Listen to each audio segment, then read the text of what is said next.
so happy to have you here. And we are going to be mindful of everyone's time today, but we did want to set aside, extra time at the end for Q&A. But our presenter today does have a very in-depth presentation to share with us. So we want to get it kicked off. So today's presenter has over 25 years experience in the field of education and over 10 years experience leading training for educators and volunteers. She is currently the Marin County Program Director for Bay Area Community Resources, also known as BACR. And we are pleased to welcome today Mariana Lopez Quintana, who will be leading the training. Thank you, Mariana. Thank you. Yeah, thank you, Monica, for welcoming. And I see some familiar faces here, but many of you I don't know. So I would like to, now that you learn a little bit more about me, I would like to at least know on chat, which schools do you volunteer at?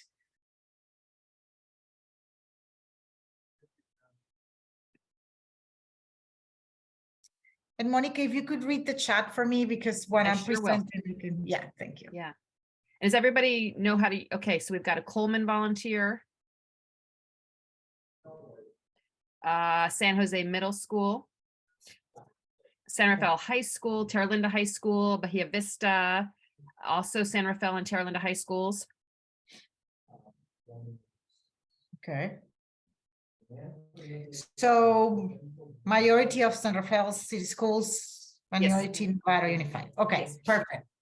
Okay, that gives me good information. Okay, well, welcome everybody. Let's start with it. There's a lot of information here. I can share this presentation as well as I guess you will be having access to the recording. So hopefully that will help you get back to some information if I'm going too fast, or there are things that you need or want to refer back to it. So today's objectives are going to be defining trauma. We're going to be talking about what is the trauma impact on learning and behavior, mostly why it happened and how the brain develops differently. How can you guys promote conditions to learning and safety, and how or what is needed to have a trauma-informed mindset. And all this in mind of you guys being tutors, not educators, not mental health providers. So even when perhaps we're going to cover some things that might be a little up there, it's just for the purpose of general information. And that's the main purpose. Wanted to clarify that. Also, as Monica mentioned, we're going to be covering questions at the end. But if you have any pressing questions, please make sure that you can, write it on the chat and Monica can read it to me. So that way we keep it organized, the voices that we're hearing in the room. Okay. So what is trauma? So there is a specific definition made by the Substance Abuse and Mental Health Services Administration that describe trauma as a series of events and circumstances that create an individualized experience that has been motivated by harm, physically, emotional, or life-threatening, right? And that results in a severe impact that actually doesn't let us function the way that we normally will be functioning. And trauma can be categorized as acute, chronic, and complex. I also want to name that is a very individualized experience. So events that could actually cause chronic trauma for some people might not cause any trauma to others, just because of how each individual is prompted to cope with different events in their life. I also want to talk a little bit about the stress and trauma, because there's a nuance in there, right? Like it's not the same to say I'm very stressed out than to say I am dealing with post-traumatic stress disorder. So elevated levels of stress have negative impacts in our cortisol levels in our brain. That's similar to post-traumatic stress disorder. But the fact that we have stress doesn't mean that we're having trauma. So we can be stressed because we have a lot of errands to run a day and there was traffic. And we sometimes joke and said, are having PTSD with this traffic because I'm being already here and I'm like living again the stressful moment of being on traffic. But that's really, really an informal way of talking. It's not really trauma, okay? So stress consists on internal alterations that occur when organisms perceive a threat or its existence of well-being. So again, I'm in the traffic, my threat is I'm not going to be on time, or I actually not a patient person and I don't feel well just sitting in my car for an hour, right? Excessive stress is what is going to then create trauma. And of course, when the demands made on an organism exceed that organism's reasonable capacities to fulfill them. If a stress is extreme or ongoing, it can cause a child's stress response system to become overwhelmed or stay activated for too long, which becomes toxic stress.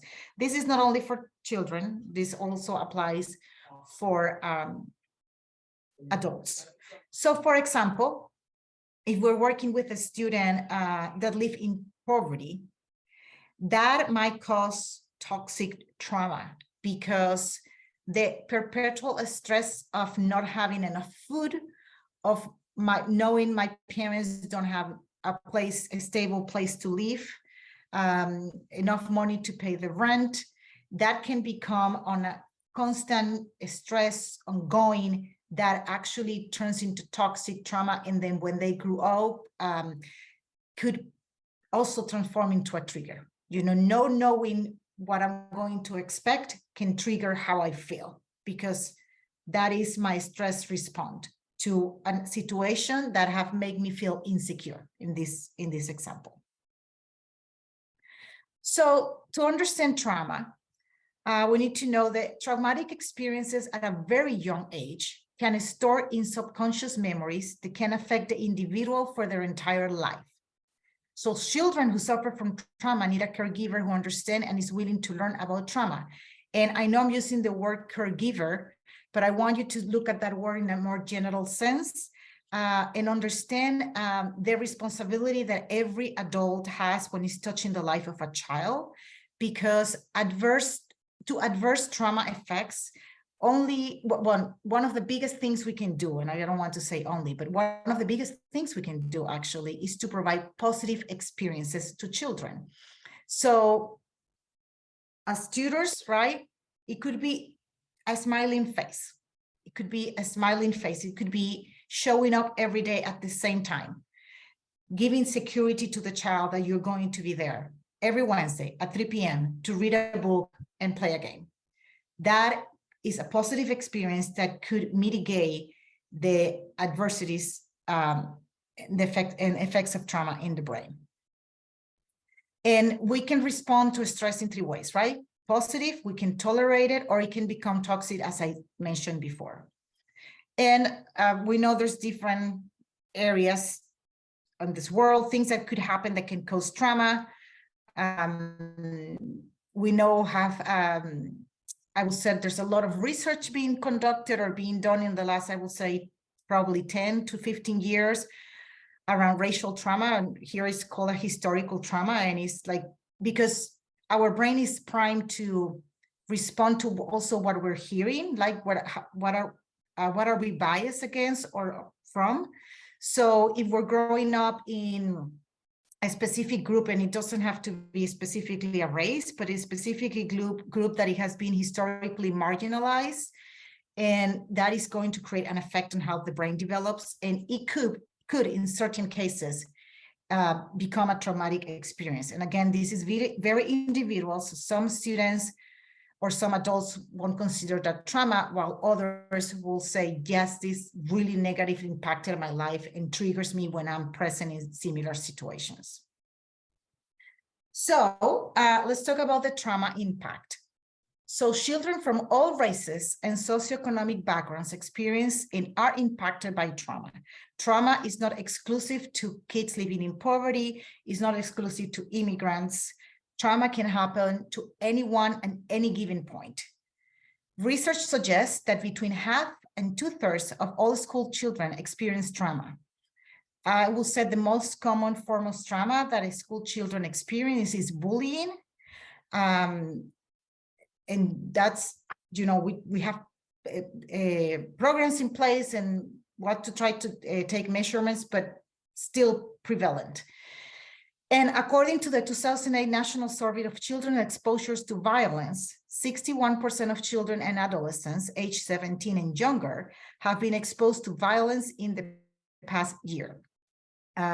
Over 1/3 of children experience 2 or more direct victimization, and 11% have experienced 5 or more victimizations. And think about victimizations, interactions where they just felt unsafe. And again, because this is very individualized, that is going to be very unique to each experience, and not really the collective opinion. So continue with the impact of trauma, and specifically on the brain. For you as tutors that you're trying to mitigate learning loss or help close the achievement gap and support the teachers on, you know, giving additional instruction or more personalized instruction to students that need it the most. And in many cases, those students are even living in chronic stress or are actually trying to survive traumatic experiences, right? And what happened is that the brain starts developing in a different way because it's always in fight or flight mode, right? So as you see here in the picture, we have our prefrontal cortex where we develop thinking, logic. We're able to say, I can regulate, I'm okay. And then if you move to the hippocampus, we're regulating emotions and memory. So we're able to remember what I learned, we're able to retain what I learned. And then you go down to the amygdala when it's like, I'm exploding, I cannot do this. And then kids could act out in that case, or can isolate themselves, but behavior is going to change. Another way to see the brain and the impact of trauma on the brain is to look at the brain as a fist. So you have the wrist, we call it the downstairs brain. That's the reptilian brain, most primitive, governs heart rate, breathing, balance, and instinct. Then you have the upstairs brain, which is your knuckles, and that's the prefrontal cortex. And this is the part of the brain where connections are made and new learning occurs. And then you have the trigger, which is going to be your thumb. That's the amygdala, where I was telling you where you explode. And the amygdala is responsible for registering fear, anger, and stress, and puts the body in fight-flight mode. Do we have any questions or comments on the chat, Monica?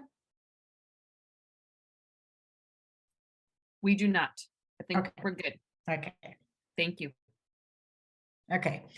So another way to, in a maybe more simplistic way, just to look at the 2 areas of the brain that I think you need to think of, basically as tutor, is where learning occurs and when trauma affects the learning that is supposed to be happening. As I mentioned, there's high cortisol levels in the organism, in the brain, are going to affect learning. So memory specifically gets affected. You might meet with a student on a Monday, think that the student memorized, I don't know, the multiplication tables for 7 is awesome. You left, you feel awesome. The kid feel awesome. You come the next week and that child doesn't remember any multiplication tables. And that is because the constant stress is impeding the level of retain in the memory. So there's ways, there's hope. There's not like, oh, what are we going to do? We're going there. We're going to talk about how can we mitigate that and how can we support the learning in these cases. And also I want to emphasize that I'm not trying to say that all the students that you work with have trauma, not at all. But some of the things are actually very good to know in general for any student, because this is the way the brain is also going to react for an event that is impeding the student to have a good day, to have a positive experience, right?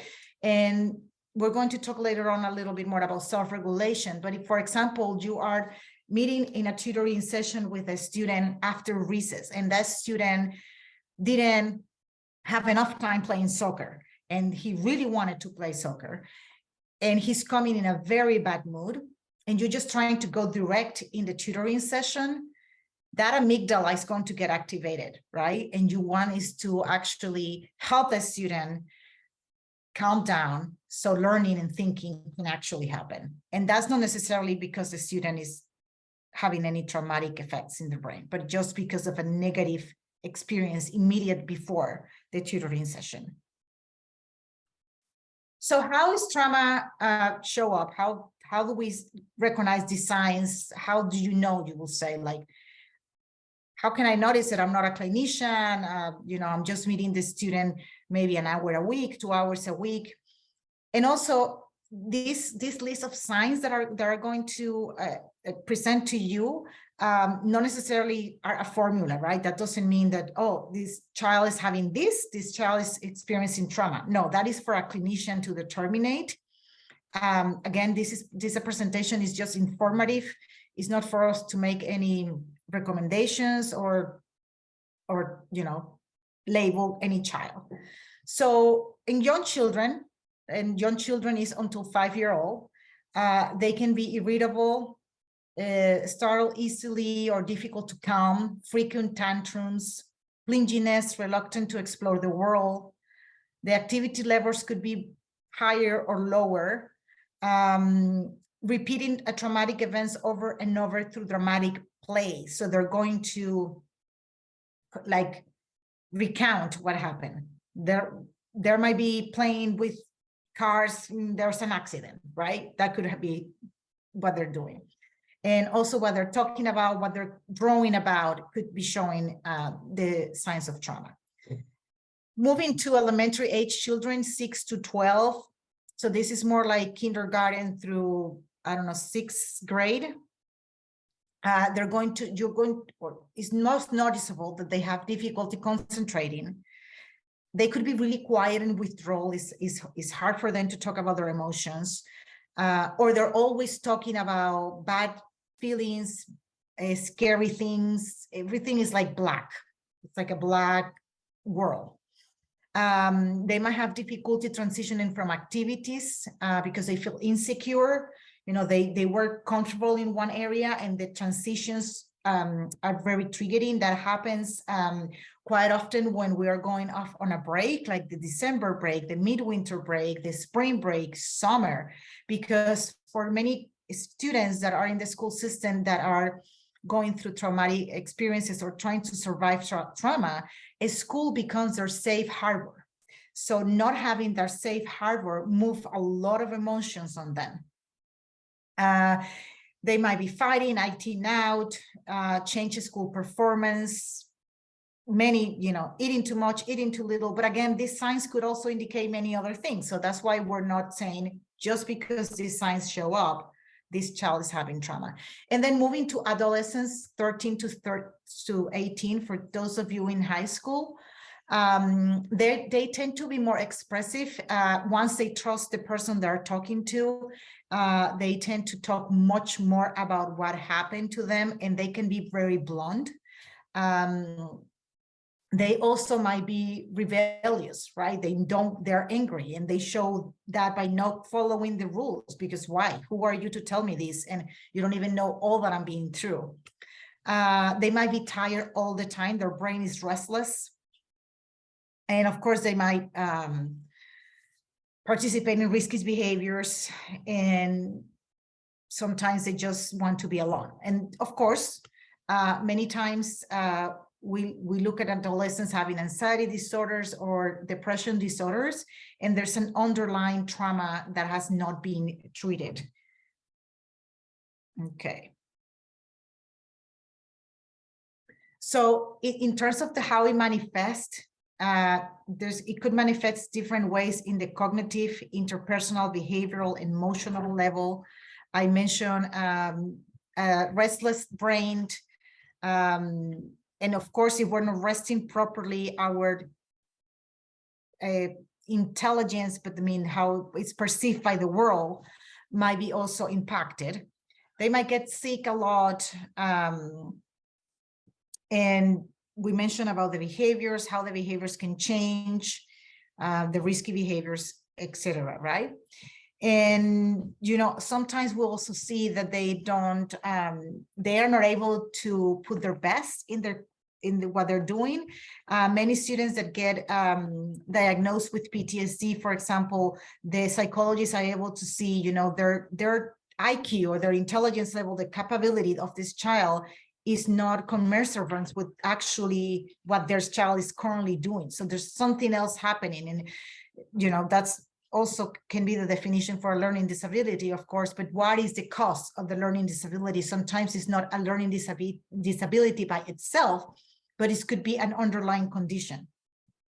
And we talk about relationships, the importance of trusting others, and that could take a long time for a person that has been through trauma, especially if the event is triggering that trauma, because they're not going to be able, the amygdala is going to get activated, and they're not going to be able to think rationally by themselves. And they're going to see the world as just a threatened place, a place where they don't belong, a place where they don't have support, they're not seen, they're not valued. And that might not be true at all for the rest of the world, but it's definitely true for that individual. And their morale is low. So these are all the manifestations that trauma can cause in adults and youth.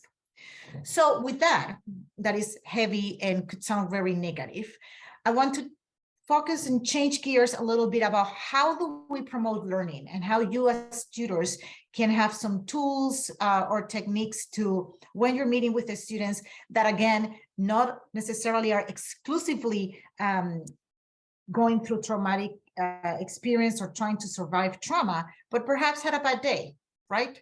Because the reality is that as educators, when we are not clinicians, unless a clinician is telling us this person have PTSD or this person is going through trauma, we might have a common sense and say, wow, that sounds pretty traumatic, but we don't really have the knowledge to dictate that that's the case. So I like to call it, this kid is having a bad day, right? I have seen, for example, students that have very unstable family situations, and that during the school day, they act out a lot. And after school, they are very calm. And it's just because they change on environment somehow. There's not because anyone have a magic wand, but somehow the change of environment is a better fit for that student.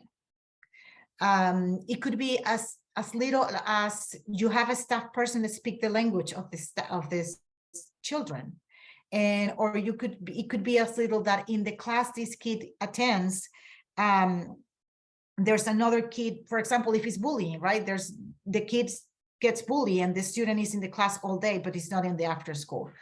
One of the trainings I attended about trauma-informed practice many years ago with the San Diego Office of Education, that one of the persons facilitating the trainer told us a fascinating story about a kindergarten student that was diagnosed with PTSD, and obviously, as we, with our common sense, will say, wow, that's pretty traumatic what happened to that kid.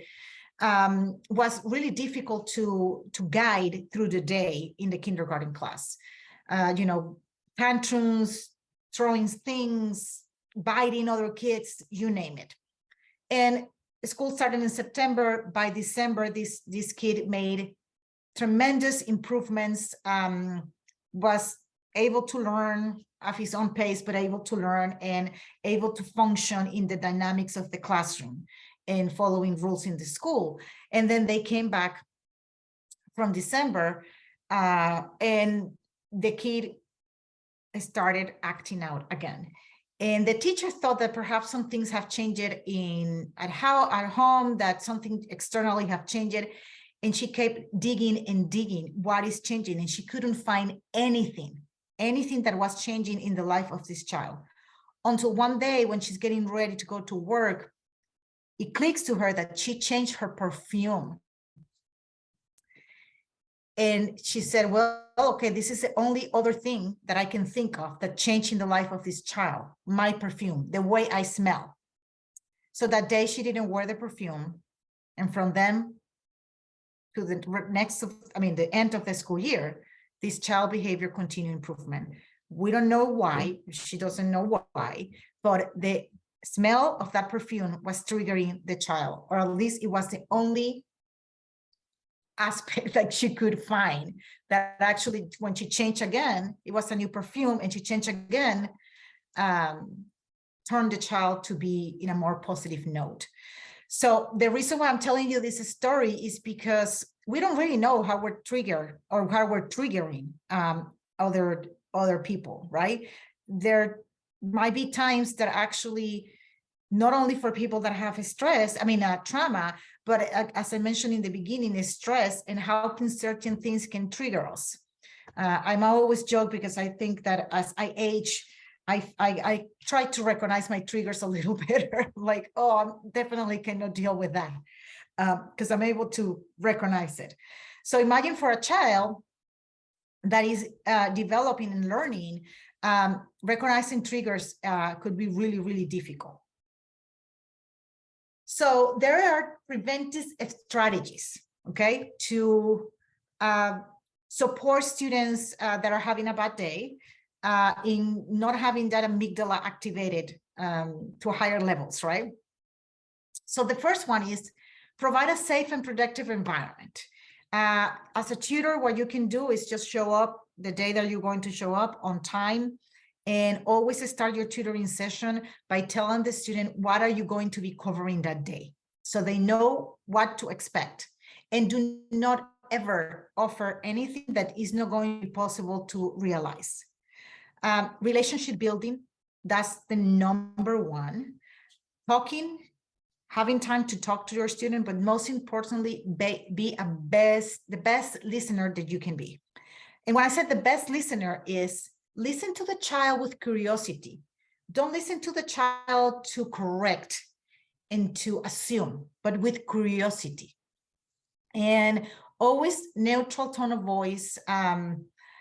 One thing that could be really, really damaging to a child is when a child is telling you something that perhaps is abnormal in your context, and you sound alarmed, and then you kind of like indicating to the child that that's wrong. So notice what do things could be, and check the tone of voice and your body language, because that affects communication and relationship.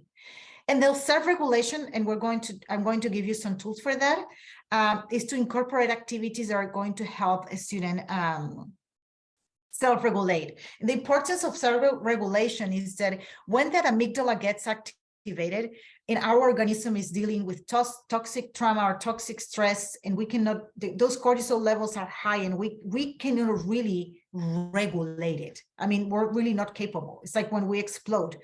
But if we kind of like train ourselves to do exercises to self-regulate, in kids specifically because they're developing their social emotional skills, right? And self-regulation is a very important social emotional skill to develop. So it's self-awareness, but today we're going to talk about self-regulation. So if we actually perhaps start the tutoring session with a self-regulation exercise, or have some self-regulation exercise in our pocket to help any kid that is having a bad day, that will go along far. Then those were kind of like preventive. And then in the moment, so again, we have the same buckets, right? Like safe and predictable, relationship building, and self-regulation. With self-regulation, I want to go back for preventive is also for you to know what energy, what emotions are you entering your tutoring session with. You know, maybe you're running late, or maybe you had yourself a bad day, and kids are such great sponges, right? So try to have some sort of exercise or routine that you perhaps could implement on yourself to self-regulate yourself before entering in the tutoring session. I talk about body language, and also be aware of the body language of the student. Are they moving their fingers too much? Are they putting their fingers too much in their mouth? Are they fidgeting too much? If that is the case, they're probably having anxiety. So maybe you can go on a walk. You can say, let's just walk 5 minutes around the you know, recess area, or things, or you know, give them next time a stress ball. And you, of course, always check with the teachers about these things, right?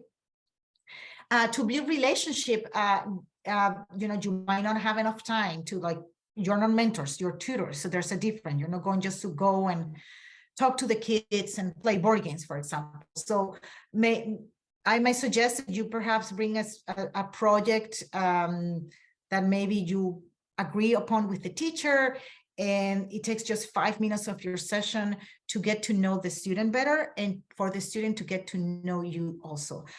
Being vulnerable as adults is one of the best things we can do for the kids, because we're showing them, you know, I see you, and I can understand it, because I have also have experiences that have made me laugh and be joyful and be sad. And then always check how you're going to respond to things that are triggering for you. You know, perhaps you're trying to work extremely hard with a student that is having behavior issues, and you know, you're like, my patient level with this student throwing the book on the floor is really going to the minimum, right? So try to look at that from a different lens. First of all, the student is not throwing the book on the floor to give you a bad day. It's not personally to you, never, right? So try perhaps to, you know, be calm and said, okay, I think maybe this is not what we're doing today. What else would you want to do? Ask them, even if they're 6 years old. When you ask a kid, you're helping them not only self-regulate, but be accountable and be aware.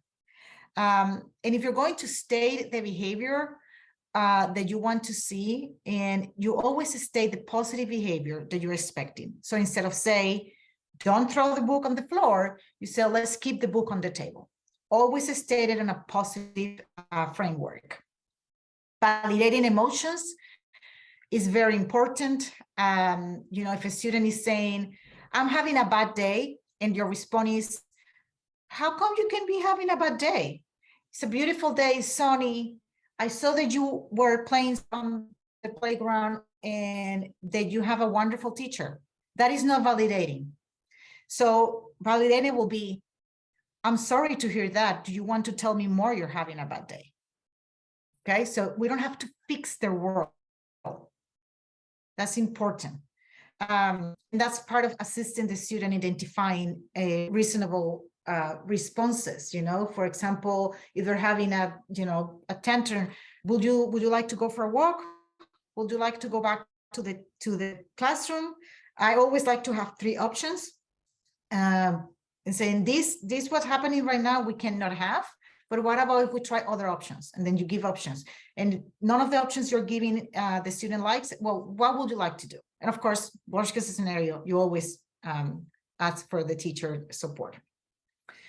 So once students is in crisis, do not argue or get into a power struggle. Do not raise your voice. Do not handle the situation in public or in front of student peers. That is humiliating. And do not use punishment, okay? Use restorative practice. There's nothing more traumatic for a child than behaving in the way they're behaving without understanding why they're behaving that way. And because it's caused by a trigger, and also that getting punished. I'm the director of 7 after-school program, 1,000 students a day. And in my programs, recess is never taken away, never. Because those are the kids that supposedly didn't deserve to go to recess are the kids that need recess the most. And we don't really do any changes with punishment, but we do more changes by talking, by looking at where the behavior is coming from, and by partnering with the student to find a solution. And again, even if the student is 6 years old, they can tell you what they need. And of course, when I say they can tell you, there's going to be cases where this is a counseling, where this is a teacher, where this is a psychology. I'm not saying you necessarily, but again, remember, this is informative, and there's going to be tools that you can use as tutors. So after the moment strategies are more, again, for an informative purpose, because you might not just stay there. If the child is having a bad day, perhaps you cannot continue with a tutoring session. But if it's something small that you can handle, we'll definitely provide a safe space for the student to talk. Sometimes they don't want to talk verbally, but they can draw. They can use colors to indicate how are they feeling.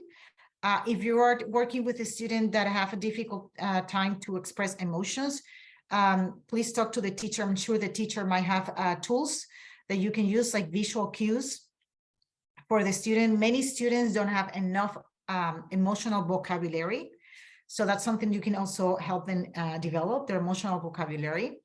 And the discussions that you engage with the students should include praise for any relaxation of copying skill. So like if you see that the students start like, you can say, oh, I think that it's time to decompress and do some deep breathing. Do you want me to do it with you? Can I do it with you? And then you are going to model that breathing in a slower pace, perhaps. And I'm going to give you tools again in a second, right? Also, I suggest that if I imagine the teachers are giving you a little bit of, clues about the students that you're going to be working with. So ask the teachers for tips, because if there's a student that is experiences trauma or have PTSD, I'm sure it's working with a counselor or a psychology that is actually giving some tools to the teacher to work with him or her in the classroom. So you can use those same tools. You will know what worked for that student. My son, who's 24 years old now, we flee our country, and the three of us have PTSD, but my son and my daughter show it in very different ways. My daughter slept with a knife in her bed, is still here in the US until she went to college. And we moved here when she was 8. And my son will just get really, really angry. And the strategy for him was to walk. So from 3rd grade up, the teacher always knew that if he was angry, he needed to go outside the classroom and walk. And that was always the case. That was always part of their accommodations that he got at school. Go on a walk, take a walk.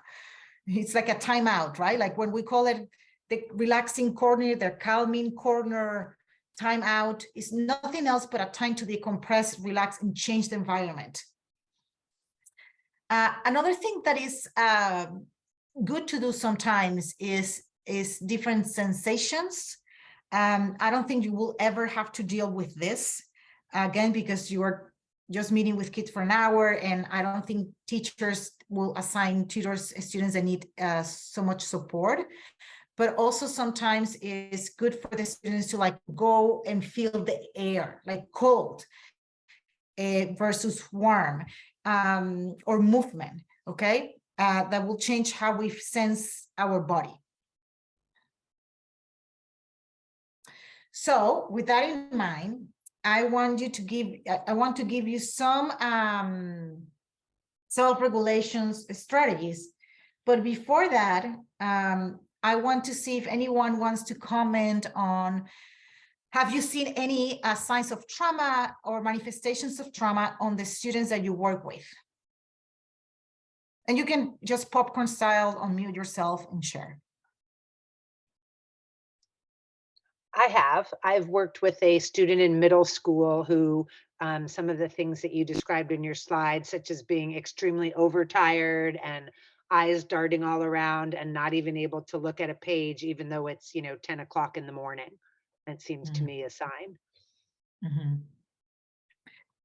Self-care is something that people dealing with trauma is sometimes not capable. And I said basic self-care because they're in survival mode all the time. Self-care is going through the day. Like self-care for that child could be showing up to school every day. Perhaps he forgot to eat. He's not paying attention to healthy eating, which is actually common in middle school kids. So many other things. He disassociate trauma by playing video games, and he stays very long playing video games because that's a comfort area for him where he doesn't have to feel. He numb feelings. So that's possibilities, right? Again, I'm not a clinician. I have my own experience. I have experience going to training, and I have experience working with kids, but by any means to do a diagnosis here. Anyone? I think Okay.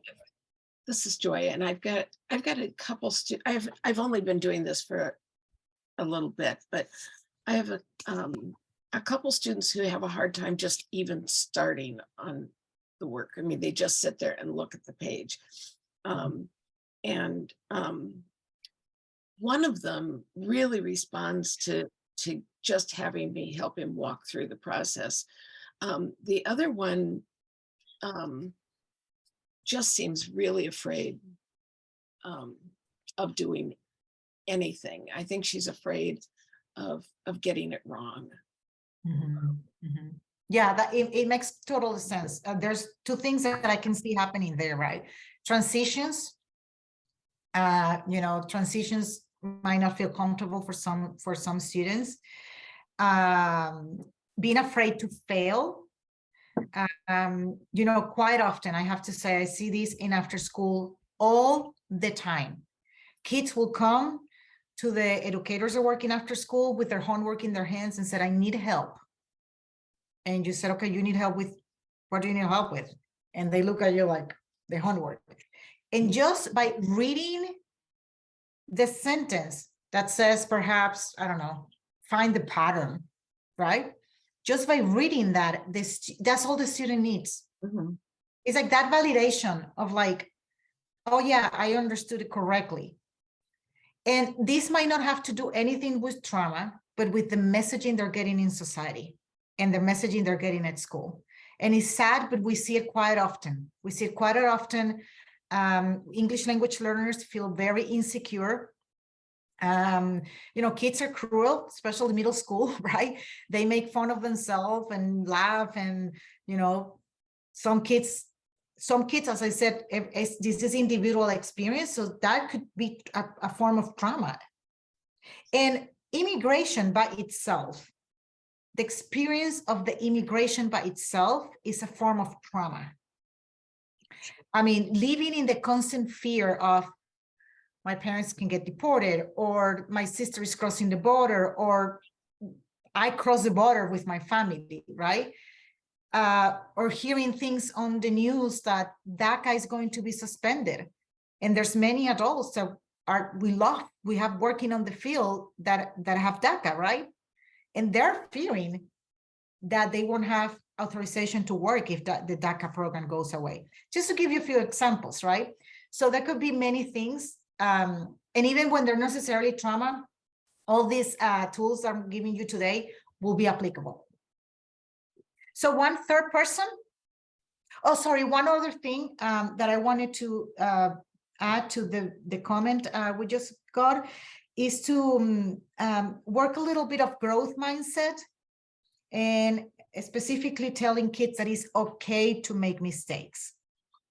I kept saying it's better for your grade to put something and have it wrong than to not put anything. Yes. And, yes. And but I also felt, the other thing I did was, especially with the girl that was so frightened, is that I walked her through the first one, just this process. And once she'd written something down, she was fine. She knew how to do it. And I just gave her a lot of positive reinforcement. Yeah, and they need that reassurance, right? The reassurance. And for growth mindset, also always praise the effort. Always praise the effort, because that's going also to send the message. It's not all about the final product, but the effort that you put in it, and everybody's best is different. So don't compare yourself to another person. Compare yourself to yourself. Is this your best? Is this your best effort? That always helps in us as well. Okay, yeah, go ahead. If I may question, and this happened to me, I had a high schooler tell me exactly what happened to her that triggered. Mhm. And so I'm hearing, yes, I realize many times in a sense you don't have that gift, but could you talk to us a bit about how best to handle it when the student actually tells you what their traumatic event was? Well, first of all, I want to congratulate you because you have done something to build a very strong relationship with the student, and the student trusts you, which is great. And you can be an important figure in that student life because of that. Also, it could be that that student is crying out for help, like she's like finding somebody to help her, and she's just telling her story. Telling when people that have survived trauma is able to tell their story without having the amygdala activated, they're in their healing process. And the healing is a process. It's not something that happened one day, right? Now, in terms of the question, what can you do? What should you say? My advice, as a person that had PTSD and working with kids with trauma disorders, is just to listen, be kind, and have empathy about what they're saying, acknowledge what they're saying. You don't have to fix their world. You don't have to say, you know, this wrong, this should have been like that. No, you can ask, of course, is there anything I can do for you? You can ask that in a very vague, but that's different than saying, I can buy you food, I can find you a place to live, or whatever the situation is, right? But it's like, what can I do for you? Is there anything I can do for you? And always show gratitude for that person to share that experience with you. And if you feel comfortable, you could say, you know, and you could either say, I can see that could be really difficult, but I haven't had an experience like that in my life. Or you can say, I could see that was very difficult for you. I have also had difficult experiences in my life. Of course, we are individuals in which each experiences things differently, because you don't, again, you want to validate, you don't want to diminish what they're saying. And absolutely, without violating confidentiality, without retelling the story of the student, although you're not therapists, you're not like in a HIPAA situation, but you know, in a careful way, maybe check in with this, you said it's high school, so maybe check in with this high school counselor or the teacher. You know, the student shared some things that indicate that she's going through a difficult time. Is the school aware of that? And then it's up to them to follow up with her. Unless, of course, it's a situation that requires, you know, more attention, but definitely the student's life is in danger, or she could present a danger to herself. That definitely have to be reported immediately, right? That's different. Okay, so I'm going to give you some tools that you can implement very easily with your students in your tutoring sessions, either in the moment of you perceiving the students having a bad day, or to start your session because it's preventive. I love it when it's preventive. So one of the things is because of the self-regulation gets, blocked, let's put it that way. We get heart rates bump up. We don't think straight, we don't rational, our sugar levels go down, right? So one of the best things with breathing and cross-lateral movement is to mimic things that mimic the heartbeats, okay? So cross-lateral movement, you can cross your arms and you can imitate that you're like a butterfly, right? That's one. You can do the breathing with your hand. So extend your hand, so inhale, count to 4, hold it for 2, exhale. So you inhale, 1, 2, 3, 4, hold it 1, 2, exhale 1, 2, 3, 4. And again, and again, and again, and again. And you do that 5 times. So the butterfly, the breathing with your hand. There's another one I don't have here that I really like, and it's visualizing a box. So you visualize a box and you breathe up, in, cross, out, down, in, cross, down. It's kind of like putting all your problems in that box, kind of like, but breathing at the same time and controlling your emotions or relaxing, right? So the box breathing, I always like it. It could be any form, actually. I have always practiced it and seen it with the box. So 4 access points to rebalance the brain. So the de-stressor.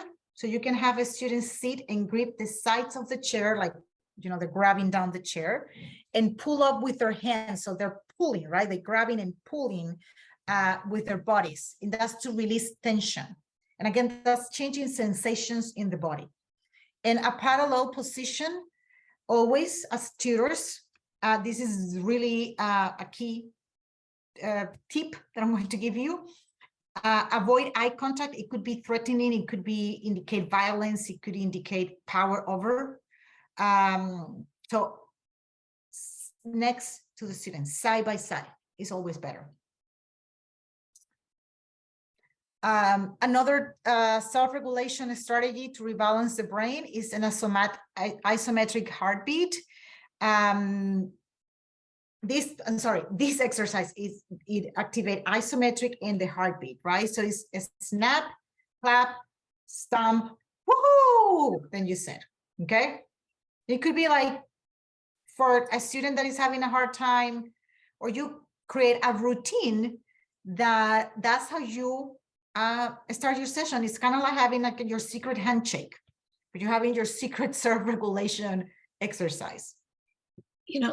I hear you're saying these things, but this just does not seem practical in middle school. The breathing is very practical in middle school, and the chair as well. The snap, clap, stomp, no. You will definitely have to modify it for middle school. You can ask when you're building relationships, like a favorite melody, and they can tap, like do a melody. The secret handshake will be actually popular in middle school as well. But again, these things are not going to happen without a strong relationship. I mean, you cannot just come and like, hey, snap, clap, stomp, and the kid is going to look at like, what is this person doing, right? This has to be built upon having a strong relationship with the student you're meeting with. And that is only going to happen if every time you're starting your tutoring session, you are dedicating your 5 minutes for check-in, for having a conversation, for listening, for how is your day. You know, that's natural, the way that it should go. We call it session flow. So it always starts with a warm welcoming. Then you said, what is expected for today? What are we covering today? Then you develop, and then you end with a reflection. And that should be kind of like how your session, how your tutoring session flows every time. It will help the students know what to expect.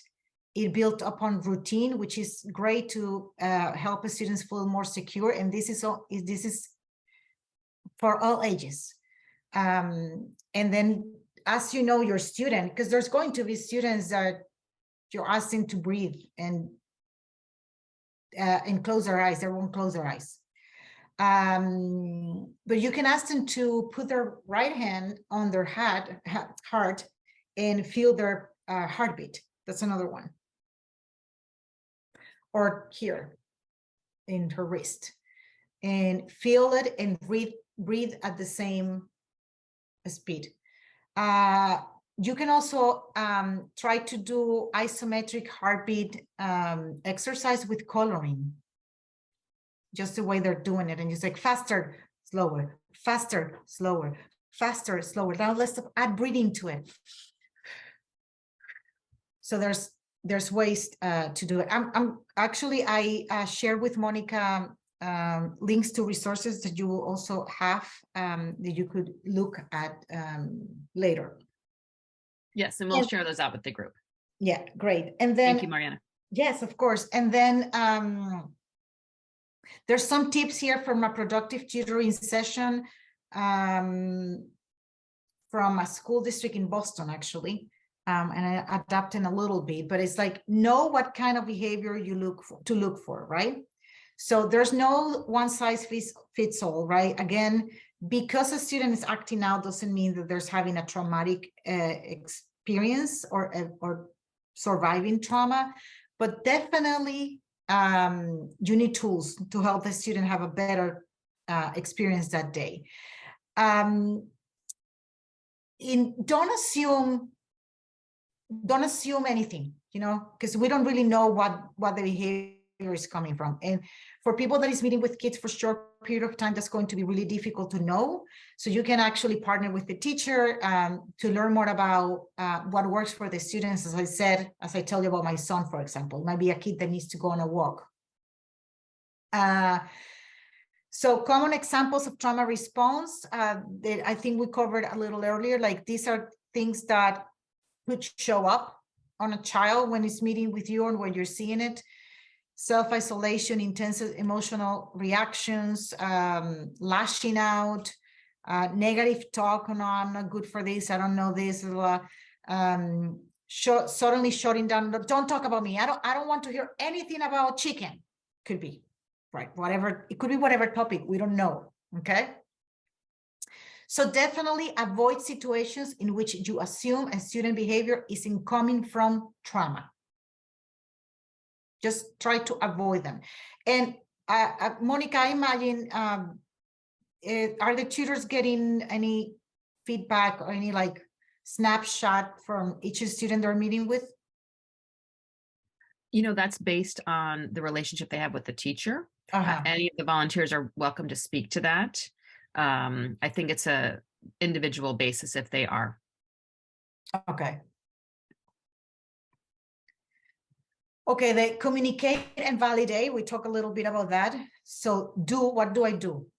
Utilize the couch or the library area as a quiet space to connect. You might not have that exactly available to you, but it could be, you know, again, walking around the school or sitting in a more calm way. And I think this is a nuance that you always have to check definitely with the teacher about.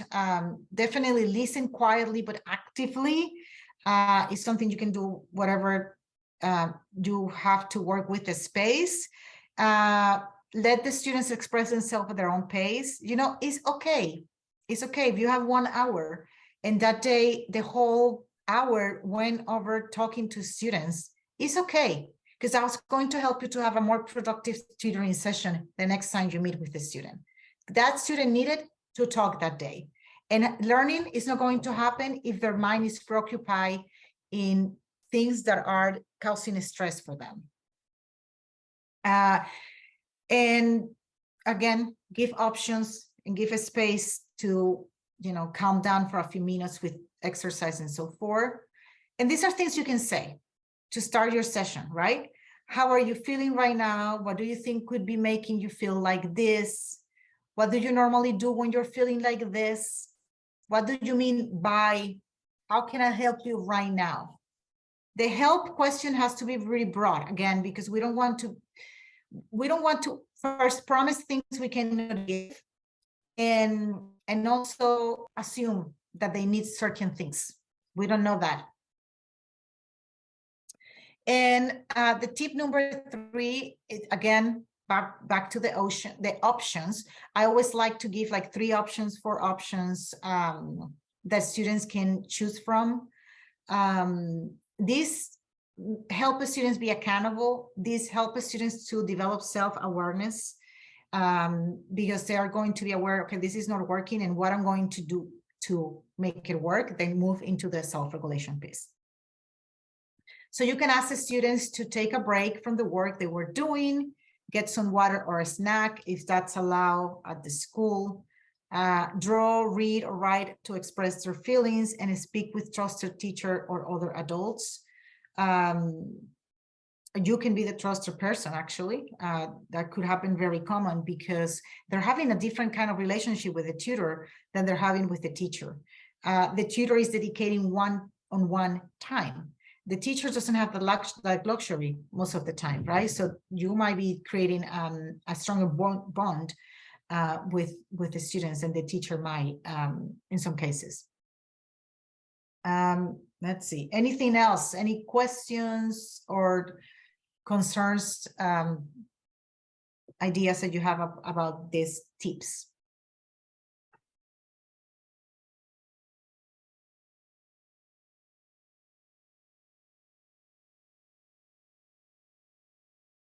I have a question. Yes.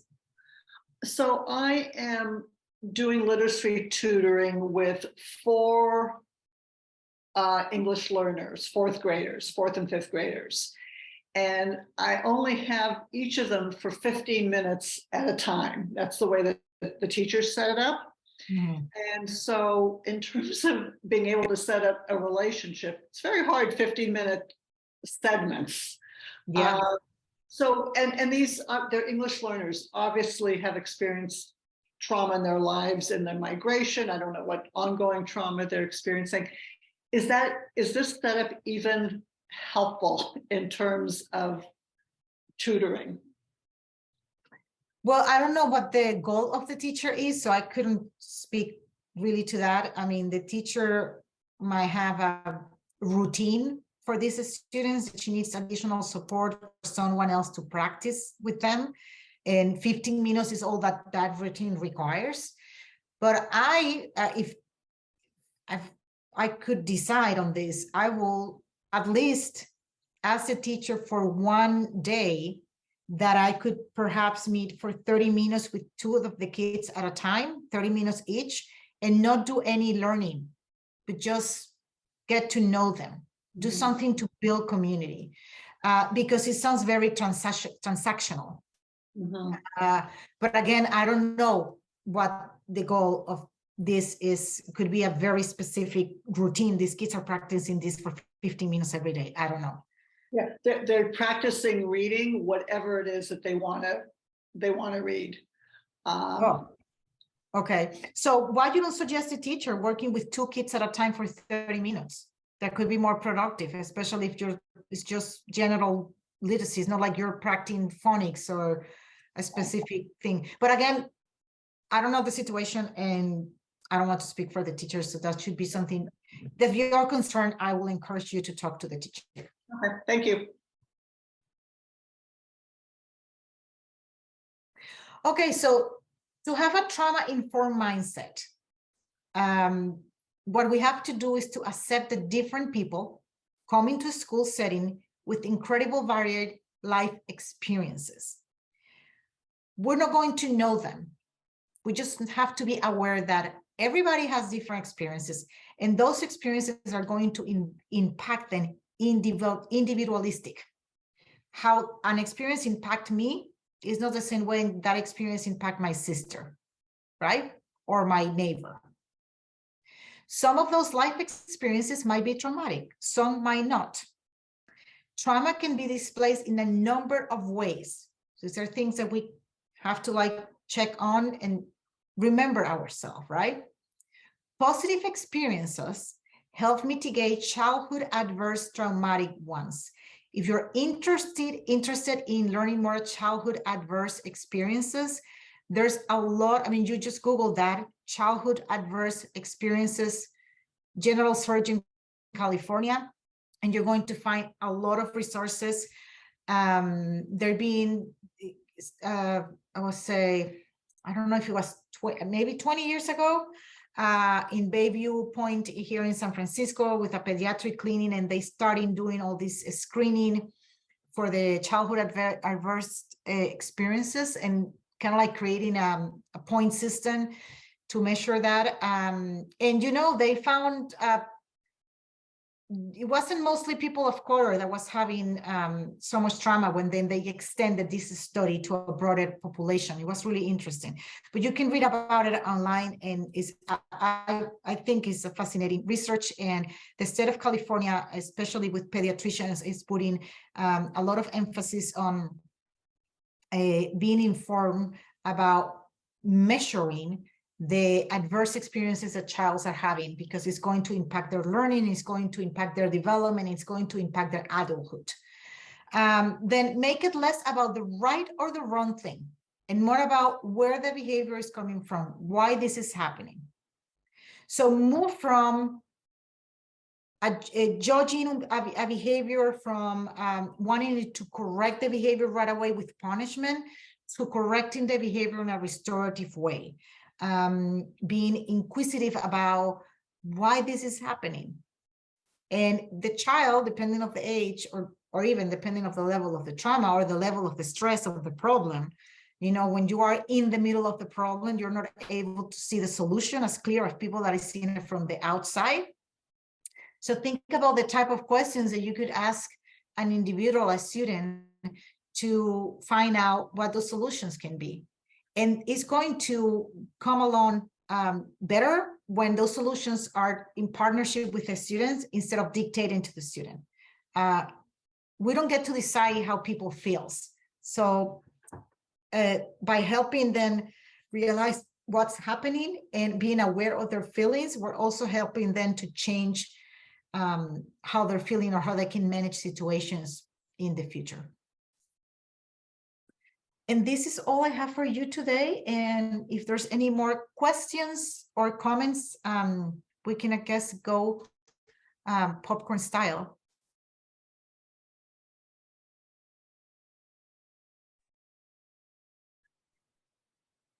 Ruth. Yeah, first of all, that was a terrific presentation. Thank you. Thank you. Thank you so much. It was really, really, really clear.